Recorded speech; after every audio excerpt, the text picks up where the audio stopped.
Hello everyone, welcome back. Today we're on Lesson 14, Chapter 14, which is using CSS transformations and transitions. What we're going to learn is how to transform elements. We're going to talk about how to rotate them, scale them, move them. We're going to work with transformations in 3 dimensions as well. We're also going to apply multiple transformations to one element. And we're going to learn how to do simple animations with the transition property. So we're going to start out by learning how to make our elements literally move on the screen. We're going to learn about 2-dimensional transformations first, which is making elements larger and smaller, moving them, rotating them, and even changing the tilt. The transform properties will help you make your elements look more interesting. And then we're going to learn how to transform elements on a 3-dimensional plane. It really gets cool when we start to animate the elements with the transition properties. We're going to learn how to make the browser convert our choppy instant changes when you mouse over an element to smooth transitions that slowly change from the starting point to the end point. This lesson, it's going to be a lot of hands-on work to really understand the material, so you're really going to have to copy these examples and practice them to really see them and understand how they work. So talking about 2D transformations, CSS does let you transform an element in several ways. Here are the most commonly used transformation functions. You can rotate, scale, translate, or skew. When you rotate, it spins it on the XY plane.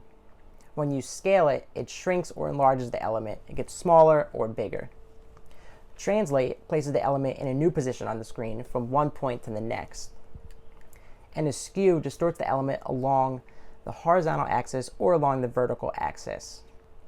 When we talk about transforming elements in 3 dimensions, all the properties that we discussed to this point in the lesson apply to elements in 2-dimensional space. But the CSS transformation function can also affect elements in 3 dimensions. So there are 3D versions of most of the transform functions, including the following: rotate X, rotate Y, rotate 3D, X, Y, Z, and angle allows you to define a point in 3D space around which you rotate the element. Scale 3D, which gives you X, Y, and Z, and scale Z, it resizes the element in 3 dimensions. And then translate 3D, which takes X, Y, and Z, and translate Z, moves the element in 3 dimensions. So the key to transforming the element in 3 dimensions is to define the perspective from which the 3rd dimension is viewed. The best way to do this is to set the perspective property on the parent element. The value of this property determines the intensity of the effect. For example, further away makes the effect less intense than up close. You can use any length value as the perspective, like perspective equals 40 centimeters. Another thing to keep in mind is that without perspective, elements have been transformed on the 3-dimensional plane will look no different from elements skewed or otherwise transformed in 2 dimensions. So the perspective is what makes it 3D. We can also change the timing of a transition. Once we set a property to transition, you need to affect the time it takes to transition, how it's going to transition, and when it's going to start. For these effects, you need the transition duration, transition timing function, and transition delay properties. You can also use JavaScript to trigger transitions. Transitions make it easy to add animation to your web pages. There are some situations where you might want an animation, but there isn't an appropriate CSS selector. For example, CSS has a hover class but doesn't have a click pseudo class. So if you want to trigger a transition when someone clicks an element, you need to do it with JavaScript. So one way to do it is you can define a class, and then you can assign when an element is clicked. You would have a class for the element itself and a class for when it's clicked, like the example shows you in your book. And then using jQuery, which you will learn about in Lesson 26, which is a third-party JavaScript library and framework, you can add and remove the click class, and it gives you an example of how to do that. You can also do this without a library, just using plain JavaScript. And in your book, it shows an example of a fully functional version of the script and CSS example. So coming up next, I'm going to share my screen with you and show you a few of these examples that we talked about in this lesson. Let's look at some examples from Lesson 14. Right here, if you look at the HTML, there are 4 divs. The 2nd, 3rd, and 4th div have a class called 2, 3, and 4. There is a similar example in your book. Right here, we styled width, height, background, padding, text colors white, text align center. On div 2, do transform origin top right and transform skew 35 degrees. Third one, we skew 325 degrees. And fourth one, which will look like this. This is the first div. The second div is skewed from the top right. Third one is from the bottom right. Now I have some comments here just to show you. Say we switch this to rotate and I reloaded this. It would rotate this one, and that's what the rotate looks like as opposed to skew. Just wanted to show you a quick example of that. We'll switch that back. And then notice from the previous lesson we have working with our gradients. You can set any two colors here.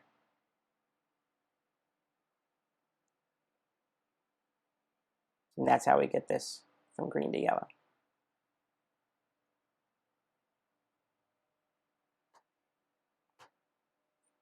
Next example, we're creating this cube.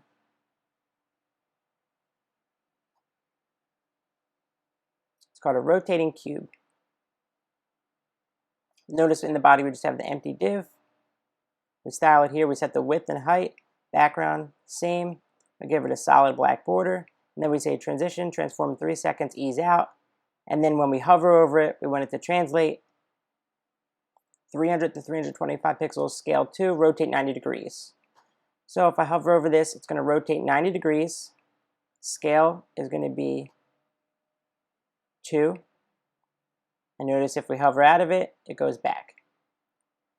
So I have some notes in here. Notice the comments out. Another way to do gradients, I wanted to show you that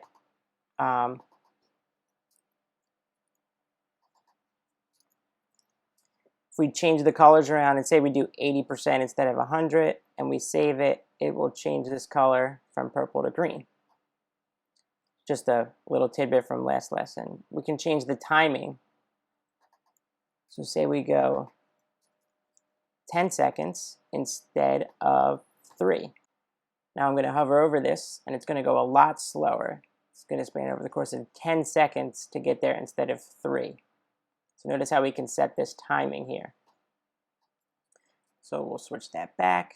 And notice how if we reload and go back, it's a lot quicker now. It's back to 3 seconds. And now we have our transform, translate. We can switch this. Notice how changed it to 100 pixels by 125 and scale 5 instead of 2, which means it's going to be a lot bigger. And we only rotate 45 degrees instead of 90, so it's not going to turn all the way. So let's see what this looks like. We're going to reload. And we hover over this. Notice how it gets a lot bigger because we hit scale 5 and it's only going 45. You can't really see the whole thing. So let's actually bring it down to... So notice how if we set this to 200 to say 225 and go here, it stops at a different position. And then if we just went, say, 20 to 25, we go here, it stops at a different position. We went 10 to 15, stops up here. So I want you to play around with these.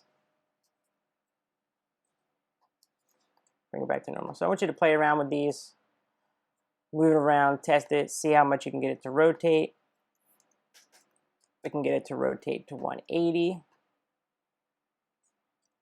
Rotates all the way around. And you can just play around with a lot of these settings just to get comfortable with them and using them. Okay. Last example. Using JavaScript to spin a box on the click of a button. So we have our div here, and we have this little bit of script, which is from your book. Function, we're saying this div.click, mean on click, we're going to toggle this class clicked. So here's this div.click, we're going to transform, we're going to rotate it 540 degrees. This div is styled width, height, background. This is just the color, this is the border, and then transition, transform 3 seconds linear. So let's see what this looks like. So now, not just hovering over, we talked about we need to use JavaScript if we're going to click it. So if I click, notice how it spins 540 degrees, so it's going to land at the end upside down. If we just did, say, 180, redo, reload, click this, 180. Now we can set this to 10 seconds. And we could say 360. Reload, click. Notice how over 10 seconds it's going to go a lot slower. So that's 180 and 360. This is how you use JavaScript to transform an element on the click of a button. And this is spinning that box. So we learned how to do skew. We learned how to rotate a cube. And we learned how to spin a box on the click of a button.